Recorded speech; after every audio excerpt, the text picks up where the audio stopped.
sudah mulai keriting, dan ini juga sama, sudah mulai keriting teman-teman. Ini anak saya yang selalu ngikut kalau ke kebun. Ini juga sama teman-teman. Nah, ini sama sekali saya belum melakukan perawatan khusus. Baru kemarin saya spray menggunakan Ultradap, kemudian saya tambahkan Morden Full. Semua kena, sudah kuning itu.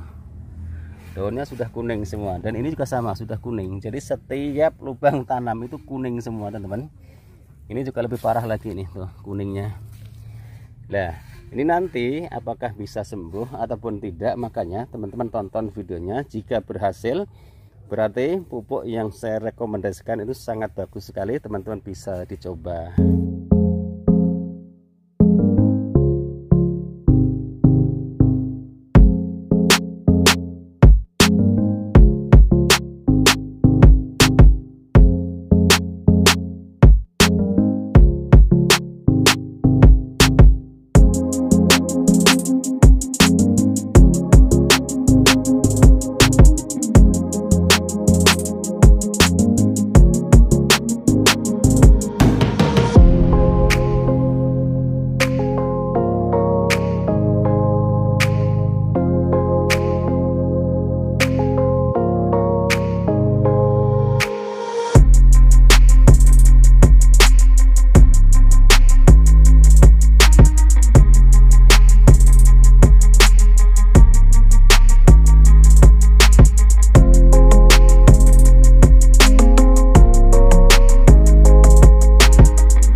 Assalamualaikum warahmatullahi wabarakatuh. Bismillahirrahmanirrahim. Allahumma sholli ala sayyidina Muhammad wa ala ali sayyidina Muhammad. Berjumpa kembali dengan saya Heri Petani Indonesia. Atas permintaan subscriber kami, pada kesempatan kali ini saya ingin membagikan bagaimana tata cara untuk memproses lahan, kemudian pupuk dasar apa yang saya berikan. Yang kedua adalah pertanyaan lagi dari subscriber kami juga, bagaimana tata cara menangani jika bibit cabai daunnya sudah mulai menguning. Dan ini adalah hasil tanaman cabai yang dari kecilnya sudah mulai menguning. Nanti di akhir video akan ada prakteknya juga penjelasannya, bagaimana saya memperlakukan tanaman yang dari kecil sudah terindikasi daunnya menguning, kemudian daunnya rontok, ada faktor serangan jamur juga di bibit yang kami tanam sebelum tanaman cabai ini berbuah lebat seperti ini. Nanti akan saya jelaskan semua bagaimana caranya, kemudian apa saja yang saya perlukan. Maka dari itu silahkan teman-teman tonton video-video kami di channel Heri Petani Indonesia. Mudah-mudahan video-video yang kami bagikan saya berharap membawa manfaat.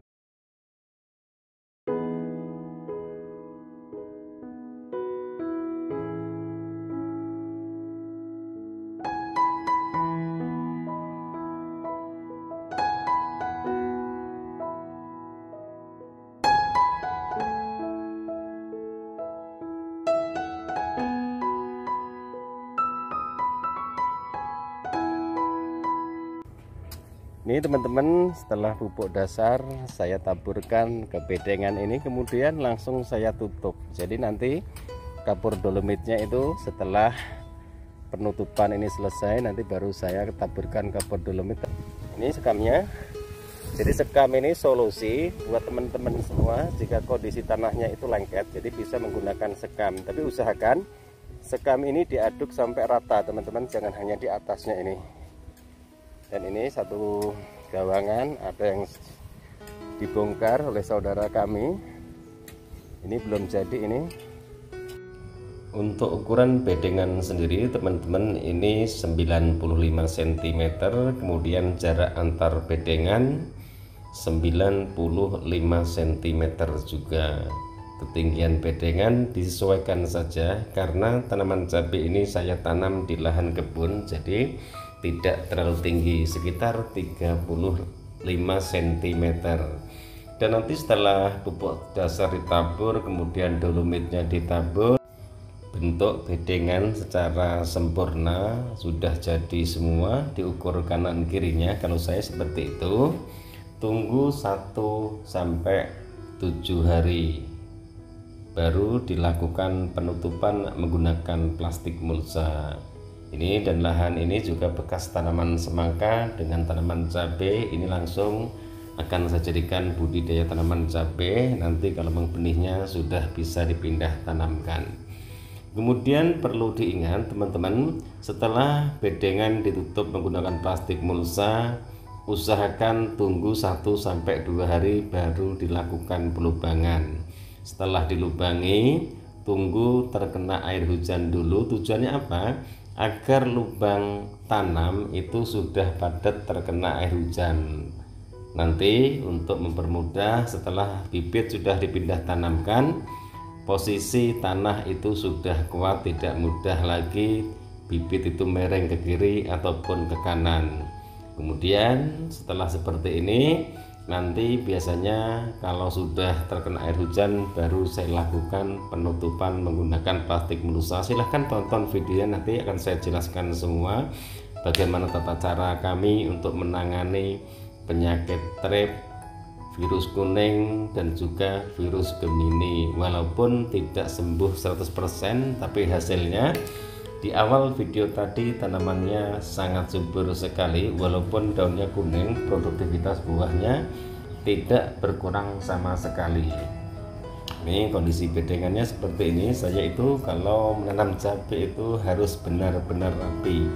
Lebar bedengan harus sama. Memang benar-benar saya narik benang, kemudian menggunakan bambu yang sudah saya ukur, saya tarik kanan kiri, baru plastik mulsa itu dibentuk.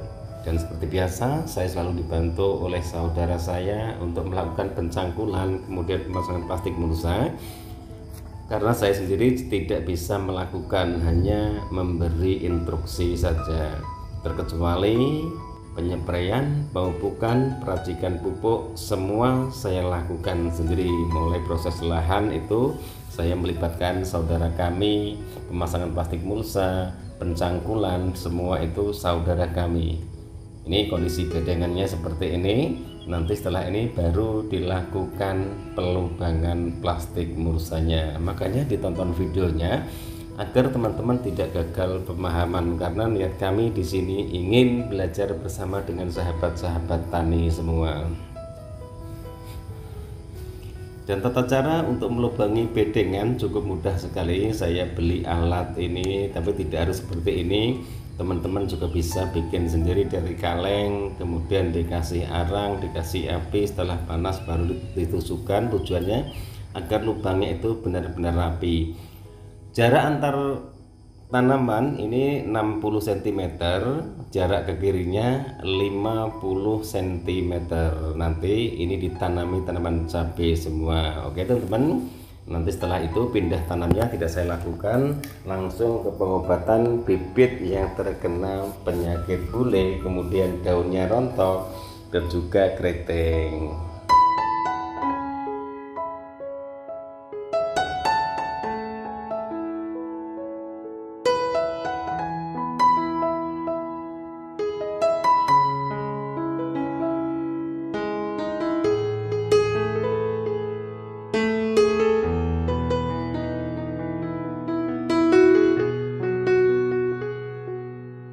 Ini teman-teman tanaman cabai, ini bibitnya jelek sekali karena mulai dari persemaian sudah kerendam air. Waktu itu depan rumah itu banjir. Ini sudah mulai kuning, ini virusnya sudah mulai masuk semua, dan ini juga sama. Jadi hampir semua ini teman-teman, Ini sudah mulai kuning-kuning semua. Ini juga sudah kuning seperti ini, mulai kuning semua. Ini hampir 100%. Nah, nanti setelah saya coba, saya rawat apakah ada perubahan ataupun tidak. Dan ini tanaman semangka. Kalau tanaman semangka ini hanya buat hiburan teman-teman. Nanti jika misalnya tanaman cabai ini bisa tumbuh secara bagus, karena ini yang bermasalah dari awal adalah bibitnya. Benihnya bagus, ori 212 bagus sekali, cuma karena waktu itu depan rumah kan kolam kerendam air teman-teman, jadi sangat memprihatinkan sekali. Ini daun pertama, kedua, ini rontok semua ini. Makanya silahkan ditonton terus videonya, apakah bibit seperti ini bisa tumbuh normal dan nanti hasilnya seperti apa. Teman-teman bisa lihat sendiri ini kondisinya. Bayangkan saja kalau baru 3 daun saja sudah mulai kuning seperti ini. Ini semua sama teman-teman nih. Tuh sama, ini juga sama. Ini anak saya yang selalu ngikut kalau ke kebun. Tunasnya juga kuning. Ini jelas sekali, daunnya sangat kuning sekali. Jadi intinya seperti itu. Silahkan ditunggu terus videonya. Mudah-mudahan video ini juga bermanfaat. Untuk penyebaran kali ini, yang pertama yang saya pergunakan adalah Ultradap teman-teman. Ini kebalik ini tadi bukanya. Ultradap Pak Tani berbentuk kristal, sangat mudah dilarutkan di dalam air 100% larut teman-teman. Mudah diaplikasikan dengan cara ditabur, dikocor, disiram, disemprot, atau sistem hidroponik, merangsang pertumbuhan akar, pembentukan batang, dan merangsang pembentukan bunga. Cocok dipakai untuk semua jenis tanaman, sayuran, buah-buahan, tanaman, bunga, padi, dan juga masih banyak lagi kegunaannya. Kemudian mempercepat pertumbuhan dan pembentukan akar, terutama pada saat pindah tanam. Jadi kandungannya nanti teman-teman baca sendiri. Kemudian yang kedua adalah Mordenfol, kemudian yang ketiga adalah Vitaron SL. Untuk dosisnya Ultradap 2 sendok makan, Mordenfol 1 tutup, kemudian Vitaron SL nya 1 tutup kemasan Mordenfol. Teman-teman hitung sendiri, jangan tutup Vitaron SL nya teman-teman, nanti terlalu boros. Setelah itu baru saya lakukan penyepraian. Saya tidak menggunakan insektisida untuk penyepraian pertama kali ini. Insya Allah mungkin penyepraian kedua baru saya menggunakan insektisidanya. Ini hampir semua memang. Waktu pindah tanamnya ini baru memasuki 3 daun sudah pada rontok semua, karena ini kondisinya. Itu mudah-mudahan ada perubahan. Itu juga masih kuning. Yang daun kedua, ketiga, keempat masih kuning, tapi sudah mengeluarkan tunas baru. Ini kondisinya, ini sudah mulai kering itu yang di bawahnya, tapi tunas barunya sepertinya sudah mulai bagus. Makanya ini saya lakukan penyepraian. Ini tanaman semangganya nanti buat hiburan teman-teman. Jadi biar buah semangka tidak usah beli. Jadi kan petani seperti itu.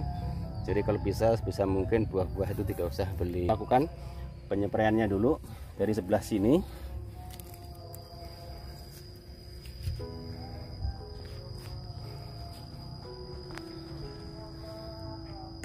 Ini lagi saya jelaskan ke teman-teman semua, saya tidak promo produk. Jadi intinya seperti itu.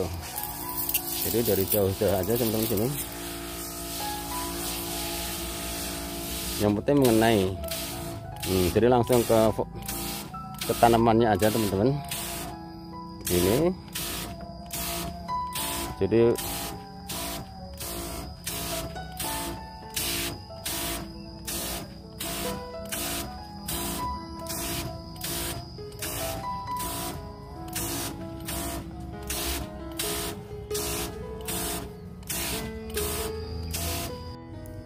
dan untuk penyepraian Mordenfol, Vitaron SL, kemudian insektisida Abasel yang berbahan aktif abamectin, dosisnya Vitaron SL 1 tutup, kemudian Mordenfolnya 1 tutup, insektisida Abaselnya 2 sendok makan, sekitar 40 ml air teman-teman.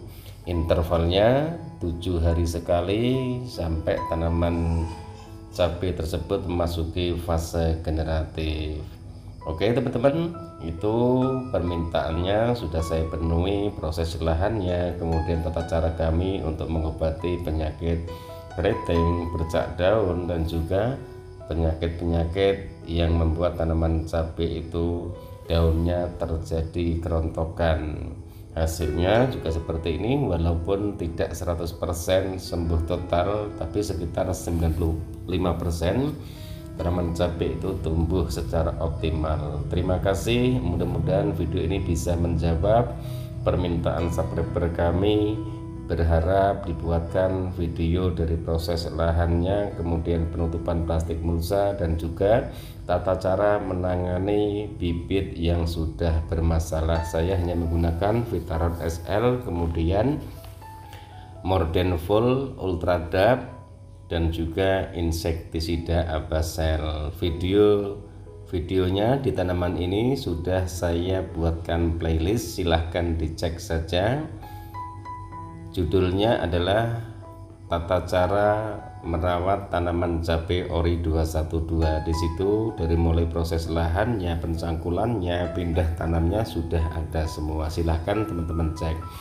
Mungkin hanya sampai di sini dulu video saya kali ini. Selamat menunaikan ibadah puasa. Mudah-mudahan amal ibadah puasa kita diterima oleh Allah Subhanahu wa taala. Wabillahi taufiq wal hidayah. Wassalamualaikum warahmatullahi wabarakatuh.